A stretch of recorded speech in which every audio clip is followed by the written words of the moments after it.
आज आपका टॉपिक है अनुपाती विभाजन पर आधारित प्रश्न। ठीक है, तो हम लोग कुछ एग्जांपल लेते हैं। जैसे एक एग्जांपल ले लेते हैं कि ए, बी व सी तीन लोग हो गए। तीन लोगों को हम लोगों को बांटना है 2400 रुपए को। तीन लोगों में 2400 रुपए को बांटना है। 2 संबंध है, 3 संबंध है, 5 का अनुपात है। तो क्वेश्चन रहता है कि बताइए सबसे अधिक धन जो 2400 रुपए को हम इन तीनों लोगों में बांट रहे हैं, तो सबसे अधिक किसको मिला और कितना मिला। ठीक है, तो सबसे अधिक की बात करेंगे तो जिसका अनुपात सबसे ज्यादा होगा वह सबसे अधिक पाएगा। तो ए बी सी में अनुपात 2, 3, 5 का है, तो सी वाला ज्यादा है। तो पहला आपका आंसर बन गया सी को अधिक मिलेगा। ठीक है, सी को अधिक मिलेगा। कितना मिलेगा ये बता दीजिए। तो हमने कल बताया था आपको कि किसी का भी अगर भाग निकालना हो तो उसका फार्मूला है उसका अनुपात ले लीजिए। तो सी का अनुपात हमको दिख रहा है 5, तो सी का अनुपात ले सकते हैं।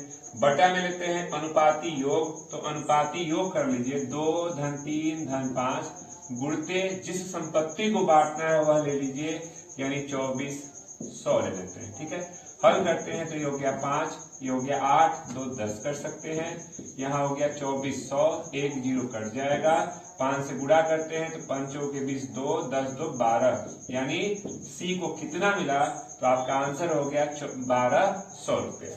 अगर इसी तरह से मान लीजिए कह दे कि सबसे कम किसको मिला, तो पहला वाला सबसे कम दिख रहा है और यह भाग आपका ए का है, ए को सबसे कम मिलेगा। अगर ए की भाग की बात करें तो ए का भाग हो जाएगा ए का अनुपात बटा में अनुपाती योग कर सकते हैं। ठीक है, और गुणते पूरी संपत्ति ले लीजिए। ठीक है, तो ए बराबर 2, ये 10 हो जाएगा, ये हो गया 2400 कट गया। ए का भाग हो गया 24 गुना के 48, यानी ए को 480 रुपया मिलेगा। तो आपसे इस क्वेश्चन में ये तो नहीं पूछ रहा था कि सबसे अधिक किसको मिलेगा और कितना मिलेगा। तो सबसे अधिक अनुपात हमको 5 दिखा जो सी का है, तो सी को सबसे अधिक मिलेगा। कितना मिलेगा तो ये फार्मूला आपके पास था, नोट कर ले। अगला इसका टाइप हो सकता है प्रकार, इस तरह का भी क्वेश्चन हो सकता है। दे दे कि ए बी और सी में आप बांट दीजिए 3500 रुपए को। ठीक है, जबकि इसका रेशियो दे रहा है कि ए और बी में रेशियो है 5:4 का, बी और सी में रेशियो दे दिया गया है 3:2 का। तो पूछ रहा है कि बताइए बी को कितना मिला, यानी बी का भाग पूछ रहा है। तो हम देखिए बी का भाग तो बता सकते थे, अगर ए बी सी तीनों का अगर कंबाइंड रेशियो होता तो हल कर लेते, तो पहले कंबाइंड रेशियो बना लेते हैं। हमने कहा ए बी सी, ए और बी में 5:4 का रेशियो है, बी और सी में 3:2 का है। व्यवस्थित कर लेते हैं। तो कल हमने बताया था कंबाइंड रेशियो बनाने का तरीका, ये हो गया 3 5 15, 4 3 12 और 4 गुना के 8, यानी हमारे पास ए बी और सी तीनों का कंबाइंड रेशियो, एक साथ रेशियो हमारे पास ये आ गया। अब इसमें पूछ रहा है कि बी का भाग बताइए, इसका भाग पूछा, तो इसके लिए फार्मूला हमने बताया था बी का भाग हो जाएगा क्या, तो बी का अनुपात ये है, यानी 12 बटा में अनुपाती योग कर लेते हैं। तो 12, 15 और 8 अब गुणते पूरी संपत्ति जिसको बांटना है, यानी ये हो गया 3500। हल कर लीजिए तो ये हो गया हमारे पास कितना, 12 8 20 कर सकते हैं, यानी 35।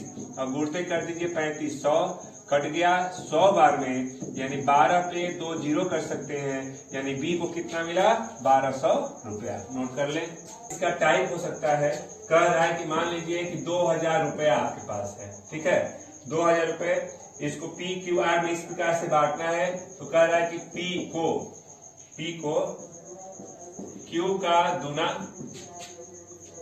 तथा क्यू को आर का आधा दिया गया, यह ऐसा प्रतिबंध दिया गया है। तो P को कितना मिला, Q को कितना मिला, R को कितना मिला, ये पूछ रहा है। कह रहा है कि जो P का भाग है Q का यह 2 गुना है, तो इसको भी 2 गुना कर लीजिए। तो हम P/Q 2/1, यानी P संबंध है Q, 2 संबंध है 1 बोलेंगे। यहाँ पे आते हैं तो जो Q का भाग है R का यह आधा है, तो इसको भी आधा कर लीजिए। तो Q/R आप इसको 1/2 बोलेंगे तो Q रेशियो R का 1:2 है।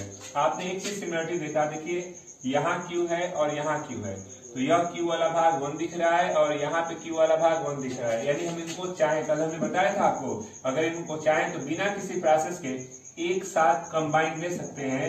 यानी P संबंधे Q संबंधे R, क्या कंबाइन होगा, तो P की वैल्यू हो गई 2, Q दोनों में दिख रहा है 1 और जो बचा हुआ है R वो A है। यानी तीनों का कंबाइंड रेशियो मैनेज हो गया। अब कह रहा है तो तीनों का अलग अलग भाग बता दीजिए। तो पहले मानते हैं P को कितना मिला, तो P का भाग हो जाएगा P का अनुपात बटा में अनुपाती योग, तो 2 1 3 2 5 और गुणते पूरी संपत्ति ले लीजिए यानी 2000 को। ठीक है, तो ये कटा देते हैं, पंचों के 20 400, यानी P का भाग 800 रुपया हो गया।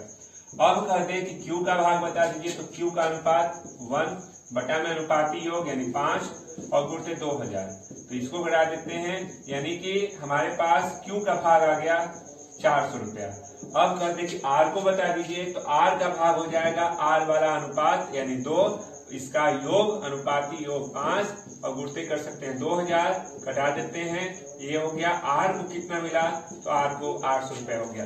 तो यह तीनों का अलग अलग भाग भी निकाला जा सकता है, नोट कर लें। देखिए इसका अगला टाइप हो सकता है, इस तरह के भी क्वेश्चन बन सकते हैं। कह दे कि कोई धनराशि दी गई है, ठीक है, कोई धनराशि दी गई है जिसको P Q R में डिवाइड किया है 3 5 और 7 के अनुपात में। ठीक है, कहता है कि यदि Q को मिल गया है 1500 रुपया, तो बता दीजिए P व R के भागों में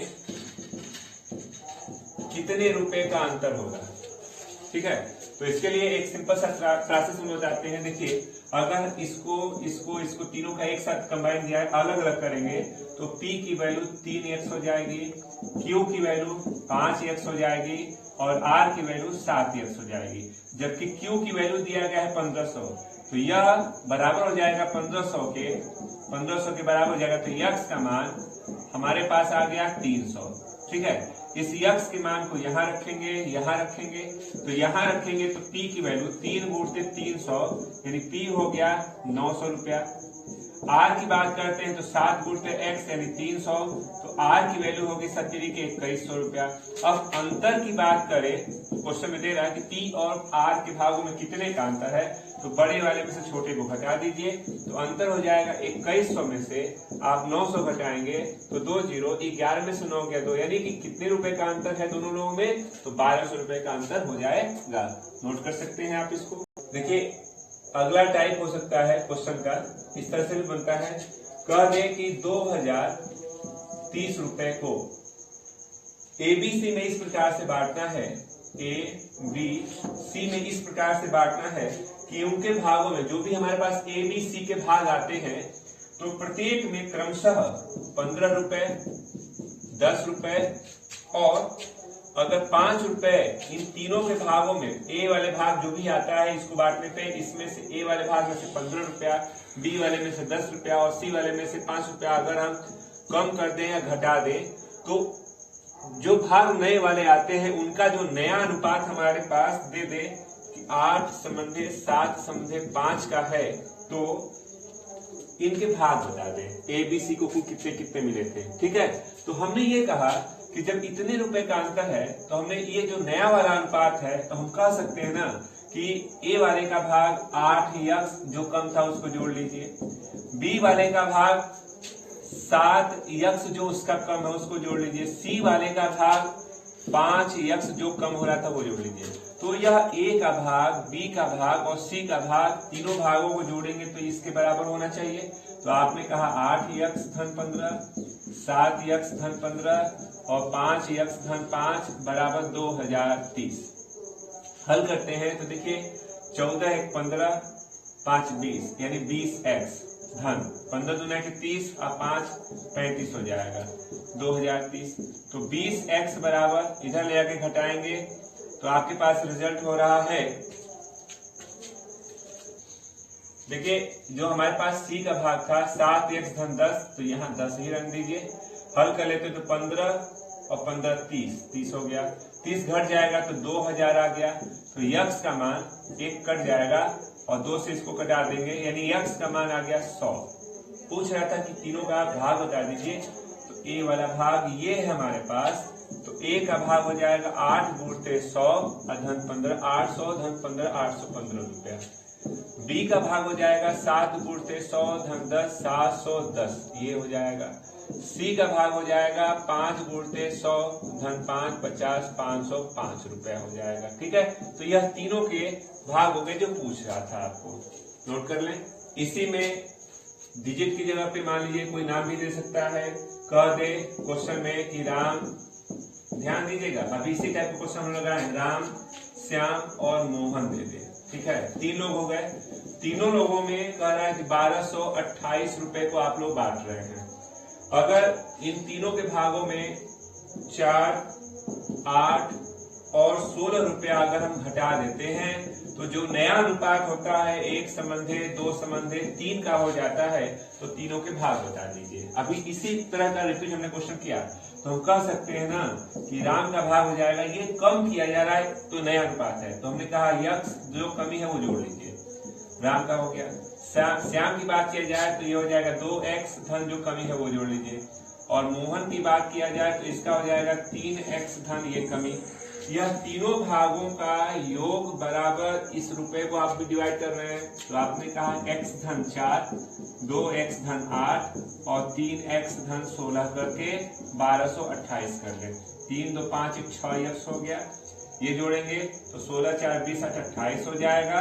ये हो गया तो 6x 28 घटा दीजिए तो 1200, 6 से कटाएंगे 6 गुना के 12 200, यानी x का भाग आ गया 200। तीनों के भाग पूछ रहा है। अगर हम राम की बात करें तो राम को मिल गया 200 धन 4 204 रुपया। श्याम की बात करें तो श्याम का भाग ये है, तो 2 गुणते 200 और धन 8 तो 408 हो जाएगा। ठीक है, और अगर हम मोहन की बात करते हैं तो 3 गुणते 200 धन 16 तो 3 गुना के 616 हो जाएगा। ये तो ये तीनों के नए भाग हो गए, नोट कर लें। तो इसी का अगला भाग हम लोग ध्यान दें तो बात करते हैं सिक्कों पे। कभी कभी क्वेश्चन में दे देता है, ध्यान दीजिएगा कि एक थैला, मान लीजिए एक थैला हमारे पास है। इस थैले में 1 रुपए 50 पैसे और 25 पैसे के क्या है, सिक्के हैं। ठीक है, कह रहा है कि एक थैला आपके पास है, इसमें 1 रुपए 50 पैसे और 25 पैसे के क्या है, सिक्के हैं। और वह सिक्के रखे गए हैं 1 संबंधे 4 संबंधे 4 के अनुपात में। ठीक है, अब उस थैले में अगर कुल हम पूरे की अमाउंट को अगर हम जोड़ते हैं तो पूरा जो मूल्य है उसका कितना है, 200 रुपया है।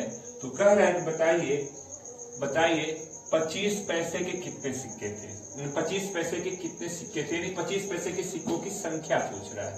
ठीक ना, तो हम लोग क्या करते हैं कि अगर अलग अलग करें तो 1 रुपए वाला की संख्या हो जाएगी यक्स, 50 पैसे के सिक्कों की संख्या हो गई 4 यक्स और 25 पैसे के सिक्कों की संख्या हो जाएगी 4x। रेशियो को हमने अलग अलग किया। अब बात करते हैं कि ये तो इनकी संख्या है और यह मूल्य है, मूल्य मतलब वह रुपया में है। तो अगर हम मूल्य की बात करें तो मूल्य मतलब यक्स रुपया, तो ठीक है रुपया में है। 50 पैसे की संख्या हमारे पास इतनी है, अगर इसको हम रुपया में करेंगे तो 1 रुपए में 2 50 पैसे के सिक्के, नहीं इनको आधा कर दीजिए, आधा करेंगे तो वह रुपया में हो जाएगा। तो 4 यक्स बटा में 2, यह रुपया हो गया। धन 25 पैसे का मतलब 1 रुपए में 4 सिक्के होते हैं, तो चौथाई कर लीजिए, तो चौथाई कर लेंगे तो यह भी रुपया में हो गया। और यह रुपया, तीनों रुपयों का योग बराबर 200 है कह रहा है। चलिए हल करते हैं। यक्स 2x और x ये हो गया 200, तो 2 दूना के 4 यक्स बराबर 200, यक्स बराबर 4 5 20 यानी 50, यक्स का मान तो 50 आ गया। पूछ रहा था क्वेश्चन में कि बताइए 25 पैसे के कितने सिक्के हैं, तो 25 पैसे के सिक्कों की संख्या 4 यक्स है। तो चलिए रख लेते हैं। लिखा आपने 25 पैसे के सिक्कों की संख्या 4x, तो 4 गुणते 50 कर लीजिए, तो 4 5 20 यानी 25 पैसे के 200 सिक्के थे। तो इसको ये लगाने का तरीका है, नोट कर ले। इस तरह से नेक्स्ट क्वेश्चन की बात करें कि एक थैला आपके पास है जिसमें 1 रुपए 50 पैसे और 25 पैसे के जो सिक्के हैं 4 संबंधे 3 संबंधे 8 के अनुपात में। ध्यान से देखिएगा, इस पर आपको क्लियर हो जाएगा। और अगर हम उस थैले में अगर टोटल काउंटिंग करते हैं तो टोटल जो संख्या है वो 150 रुपए होती है। ठीक है, जब 150 रुपए होती है तो क्वेश्चन में पूछ रहा है कि बता दीजिए जो रुपए वाला है 1 रुपए का सिक्का वो कितना था, रुपए वाले की संख्या पूछ रहा है। तो आपने कहा कि 1 रुपए की जो संख्या है, रेशियो को देखते हैं तो 4x, 50 पैसे के सिक्के की संख्या की बात करें तो वह 3x हो गया, और अगर हम 25 पैसे के सिक्के की बात करें तो आपको 8x दिख रहा है। ये तो संख्या है। अगर हम मूल्य की बात करें तो इन सभी को रुपये में बदलना होगा। ये तो ठीक है, रुपया है। 3x सिक्के हैं 50 पैसे के, यानी 2 से भाग देंगे तो 50 पैसा भी रुपया में हो जाएगा, क्योंकि डबल का आधा रुपया में आ जाता है। डबल सिक्के को मिलाएंगे तो 1 रुपया, तो 2 से भाग दे दीजिए तो 3x बटा में तो यहाँ हो जाएगा 25 पैसे का मतलब 4 सिक्के मिलकर 1 रुपया होता है, तो 4 से भाग दे दीजिए। अब ये टोटल यह रुपया है, यह भी रुपया हो गया, यह भी रुपया हो गया, और इनको जोड़ते हैं तो 150 रुपया है। चलिए हल करते हैं। तो यहाँ 4x 3x बटा में 2 घटा दे देंगे तो 2x, ये हो गया 150, तो 2 और 4 6x हो गया, और इधर 3x बटा में 2 ये हो गया 150, तो 6 दूना के 12 3 15x बटा में 2 ये हो गया 150, 15 से कटाते हैं 10 बार में 3 ये गुणा कर लीजिएगा तो x का मान 20 हो गया।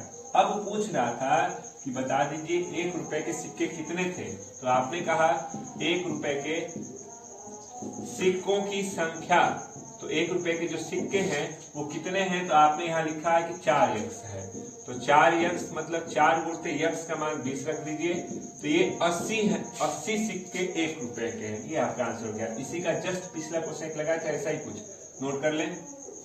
आपके सिक्के वाला भी हो गया, अनुपात हमारा बात हो गया। तो कल हम लोग इस पे ध्यान देंगे, क्लास मिस मत करिएगा।